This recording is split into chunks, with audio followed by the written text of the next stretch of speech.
November 1వ తేదీ 2025 సంవత్సరం శనివారం. ఈ వీడియోలో మదనపల్లి టమోటా ధరలు ఎలా ఉన్నాయో తెలుసుకుందాం. మదనపల్లి మార్కెట్లో ముందుగా దిగుమతి చూసుకుంటే నిన్నటి కంటే పోల్చుకుంటే ఈరోజు 30% వరకు దిగుమతి తగ్గింది.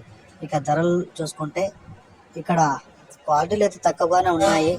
ముందుగా ఈ జ్యూస్ కాయలు 25 కేజీల బాక్సులు 20 రూపాయలు 30 రూపాయలు పలికాయి. మూడో రకం కాయలు 100 రూపాయల నుంచి ప్రారంభమై 120, 140, 160, 180, 200, 220 రూపాయల వరకు అయితే పలికాయి.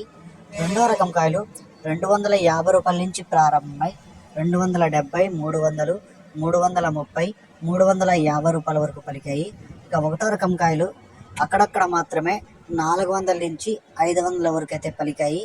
ఇక టాప్ రేట్లు చూసుకుంటే 540 రూపాయలు, 550 రూపాయలు ఇవి టాప్ రేట్లు. 550 ఒక ఐటము, 540 ఒక ఐటమ్ అయితే టాప్ రేట్ పడింది. ఈ సమాచారం మీకు నచ్చితే ఒక లైక్ చేయండి, అలాగే నా ఛానల్ని సబ్స్క్రైబ్ చేసుకోండి.